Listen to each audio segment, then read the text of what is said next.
Okay, welcome to session one of three. This is Money Talk, and today we're going to be talking about needs, wants, and your first budget.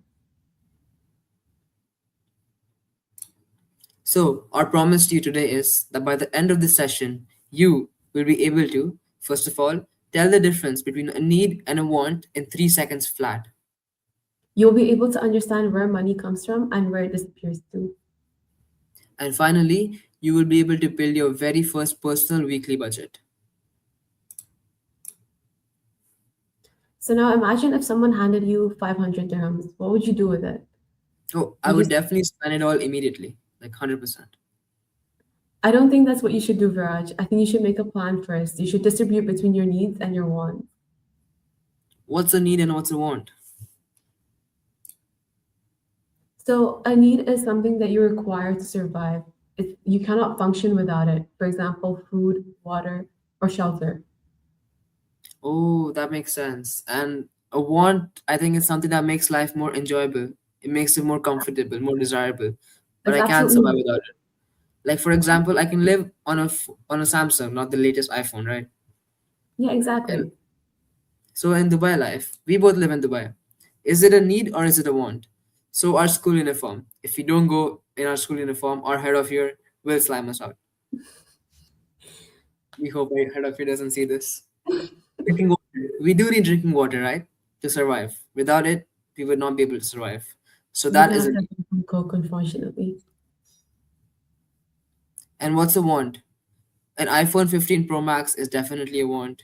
It's not necessary. It does make your life better, but you can't survive without it. So only if you have the money to spend, then you should spend on it. But you should prioritize your needs first. So, what is income and what do you do with it?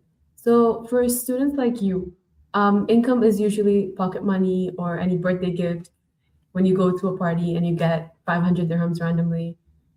The important thing is to, save them, obviously. But this might also include like part-time jobs or like online selling or any extra income generation. And once you grow older, or if you see your parents, they earn income through other methods, such as salary, wages for people who work in corporate, or business profits who are entrepreneurs who have their own businesses. Or many people are recommended to invest, and you definitely should, because your money makes more money. So once you grow older, or if you notice your parents, you should ask them, how do you earn money? It's very interesting. So, income minus expenses is savings. And if you have more expenses than income, then obviously you go into debt. So this is a blueprint. It's pretty simplistic, but it works. So you should say the amount of income you earn, let's say 500 dirhams, you should save 50% it for your needs. For example, for rent, for food, for transport, school supplies, utilities such as electricity, water, and then 30% for your wants because you have money, you should spend it, right? For stuff that you like. Otherwise, what's the point of earning?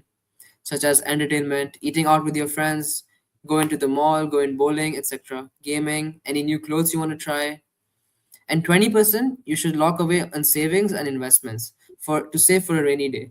For example, let's say you break your leg in the future. Touch wood, you should not. But let's say you break your leg, then you should always have savings to spend for healthcare, for hospitals and all that. And let's say you were invited to a concert last minute, but because you spent all your money before, you don't have any more money to spend. So that FOMO will hit you hard if you don't have savings.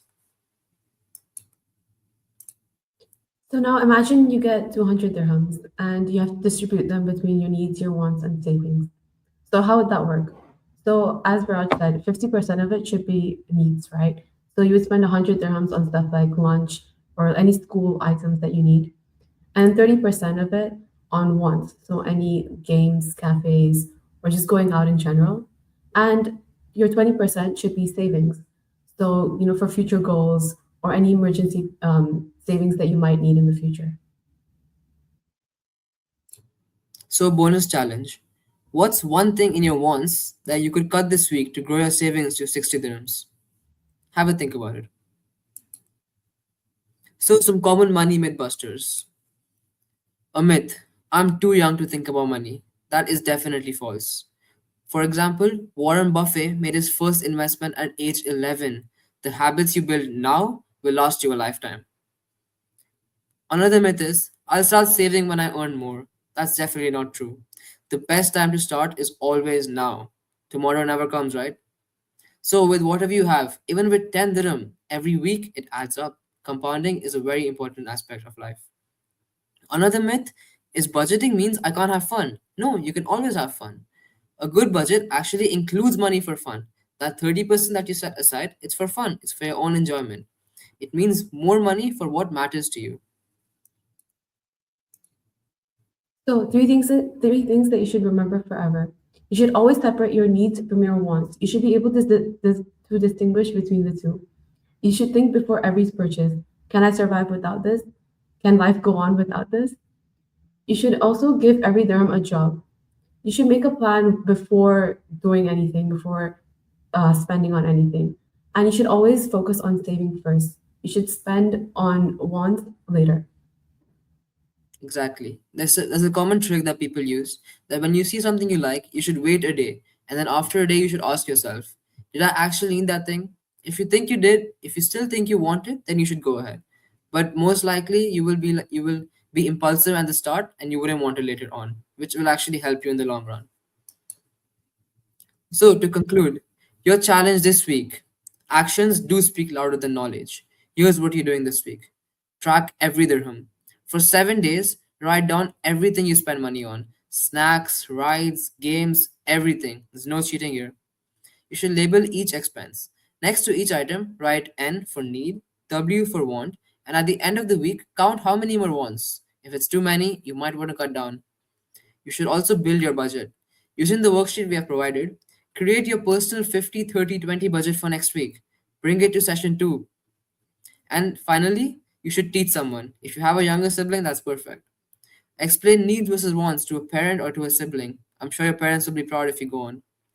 Teaching is the best way to truly understand. The next session, make sure you tune in. We're going to teach you about how to make your money grow while you sleep, savings, banks, and the magic of compound interest.